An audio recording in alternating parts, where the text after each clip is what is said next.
So, on the matter of a proper Bible study, I rarely have this point come up volunteered to me. I usually bring it up myself. Extremely important that you arrive at a translation in 21st century English of a passage, chapter of the Bible, whichever, which best reflects the original text by following the normative rules of language, context, and logic. Now, if you're not on board with me with the normal way to read, I don't know what to tell you. I've never known an abnormal way of reading the Bible or any reading material, even a poem, where you don't follow the rules that you learn how to read in school. Because learning how to read is a long process. You start with your vocabulary, putting it together in simple sentences and more in more complex sentences, and there are more subtleties involved. It takes years to become a good reader. That's why you start going early in your life. So if somebody can tell me what other system they would use to read the Bible, like pop around, like cherry pick, things like that, or say you can't take one verse at a time, you have to take the whole Bible into consideration when you haven't read the whole Bible, how do you do that? These are nonsensical things, so you do have to arrive at a translation in 21st century English, because most of us don't have a real good handle on ancient languages, especially ones that aren't used anymore. If somebody were to speak to me in King James English all the time, I might have a hard time understanding him. So, I'm presuming this is correct. 21st century English translation, what's the best one for you? I say there isn't one. There are a group of them that do the best job, given my mentality and so on, and my imperfection in reading myself. And so that way I have a plethora of information resources to utilize to determine what the best original text is. So, starting off, compare a passage, a chapter of the Bible in the interlinear Bible. Where's the Greek? Where's the Hebrew? Where's the corresponding English, 21st century English words of the original language? Interlinear Bible of the original language corresponding to the precise words in your chosen English or German, French, if you speak German or French, including those verses with variant problems, which you have already resolved with at least 7 versions, translations in English in order to select the version as modified by you. You're allowed to modify a version. It's educated scholars certainly have decided what they should translate it from, but notice that no Bible translation is perfect. So try 6 or 7 or 8 or more, with at least 7 versions, translations in English in order to select the version as modified by you, which best reflects the original text in 21st century English by following the normative rules of language, context, and logic. I didn't make these rules up. People keep telling me that we can't follow your rules. They're not my rules. You ever read a grammar book? You ever read a vocabulary book? Have you ever read anything on logic? If you haven't done that, Google it. Studies on the logic of matter. Who, what, why, where, when, and to whom. And is it consistent throughout? If it's not, some illogicity you're inserting, like you have to read the whole Bible to study what one Bible verse means. Hang on, I'll be right back. Meantime, think of the 6 or 7 verses you want.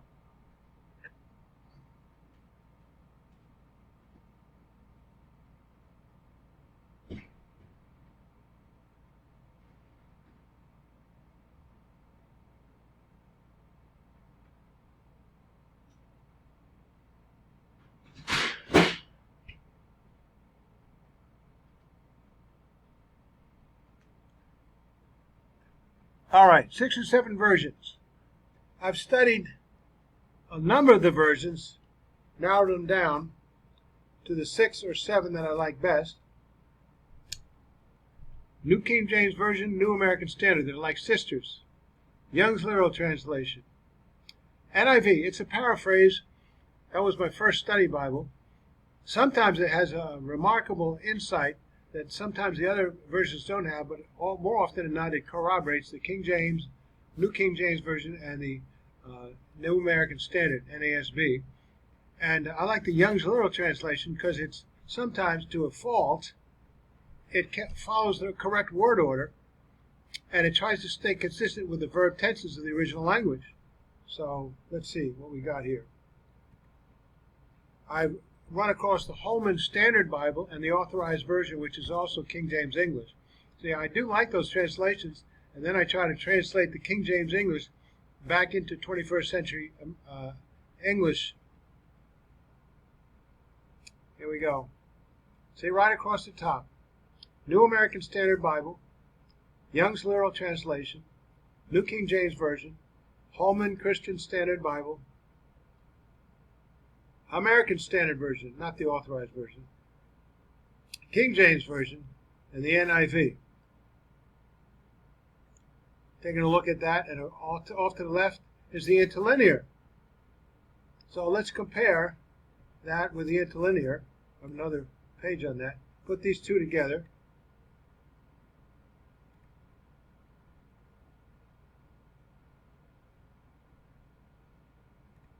See, I have a dictionary there too. I can take a look. Now, let's just take a look at 1 Corinthians 2:1. And when I came to you, brethren, I did not come with superiority of speech or of wisdom, proclaiming to you the testimony of God. So, and having come to you. So there's a difference there. I having come, it's aorist tense, so you can check the verb tense. It's a past action. So having come is all right. So it also could be perfect tense, but it isn't in the Greek. So when I came to you, past tense, I did not come with superiority of speech. It says brethren there. Came not according to excellency of word. Superiority of speech. Okay. Let's see what the Young's Literal Translation says. Not in superiority of discourse. Pretty much the same. Or wisdom. Or wisdom. See, they follow pretty well. I can use any one of these translations. Declaring to you the testimony of God. Proclaiming to you the testimony of God. See, say different words meaning the same thing in English, so I have no problem. See, now what I can do, I can verify that these, let's see, New King James Version, and I, brethren, when I came to you, that's okay. Did not come with excellence of speech, superiority. See, pretty much I can go with any one of these versions, or of wisdom, declaring you the testimony of God. Now, there's a problem between testimony.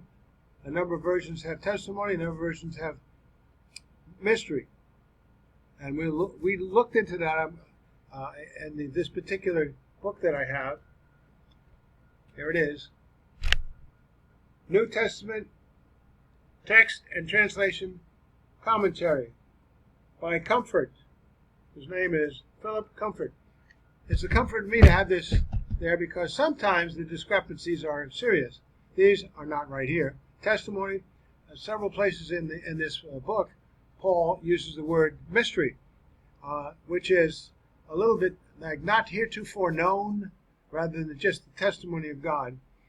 Either one will do, but I think mystery might be more acceptable because look at the manuscripts here in this drop down. One of the oldest ones is right here on the P46. You see the P46 lower left-hand corner? That's one of the oldest manuscripts, and it has that in it, the variance, the mystery. So get studying with the proper resources, like we were saying. Make your own modifications in brackets. If you like the NASB, but it says testimony, you want to put in brackets mystery. So you've inserted that and said, I think that the manuscript evidence is more in favor of the word mystery. In order to comply with those rules of interpretation, say you don't be the editor as well. Each of the 7+ versions you choose to use should have been translated largely in accordance with these normative rules, avoiding paraphrases, substituted words, and restructuring sentences when linguistically possible in the English language. A lot of times an English translation has to follow the word order because those are the rules of grammar. Nevertheless, you come up with the same meaning. If it's not critical, don't make anything about it. Many versions are available online, by the way. Take a look at this reference here. You want to check something. Index B, Bible Sites. You check some of the ones I use as well.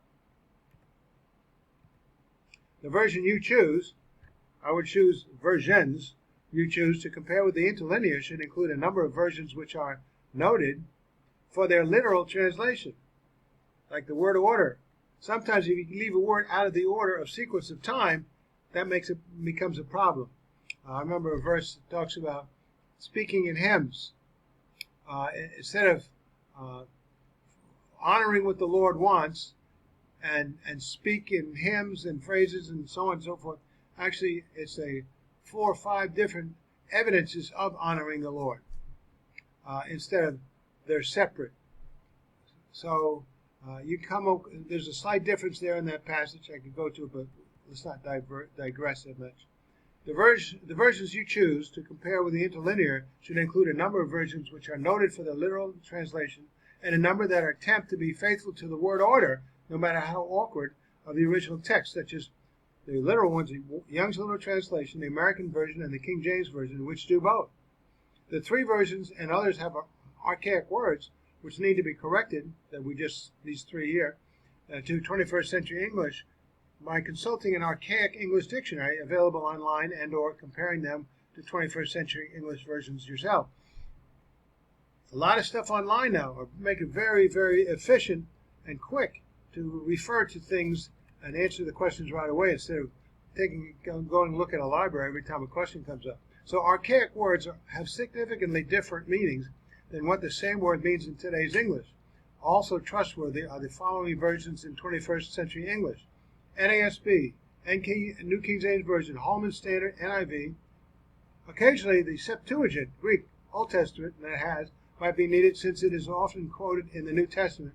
And Jesus and the authors of some of the books of the Bible that weren't disciples often quoted the Septuagint. It is available online in PDF format, and I have it on my website. Select the most accurate translation and version as modified by you, therefore, from amongst those 7 versions, translations, and add in brackets your corrections in accordance with your personal study of the original language manuscript. Just don't go with what one version says. If there's a discrepancy, and I've looked at 1 Corinthians chapter 2, verse 1, and we looked at it, pretty much everybody agrees, except the word mystery versus testimony.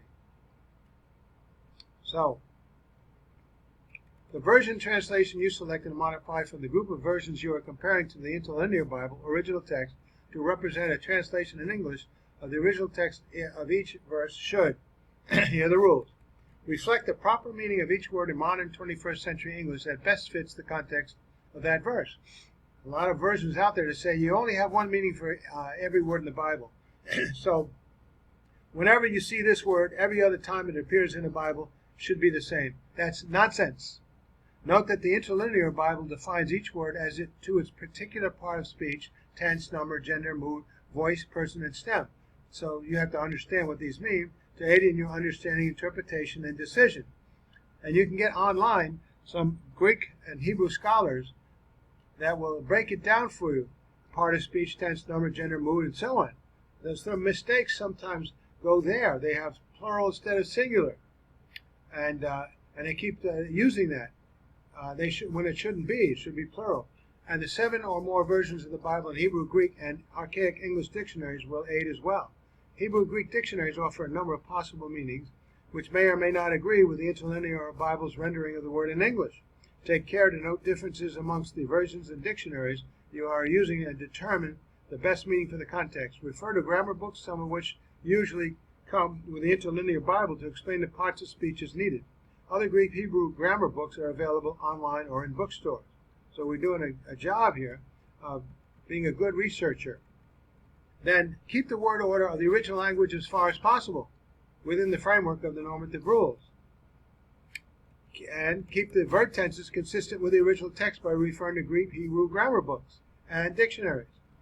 Sometimes it's important to want to know which came first and which came second. And have in brackets the changes you make to the translation or any other changes so you know that you're the one that's modifying it, because you have a right to figure out which best version you want to use.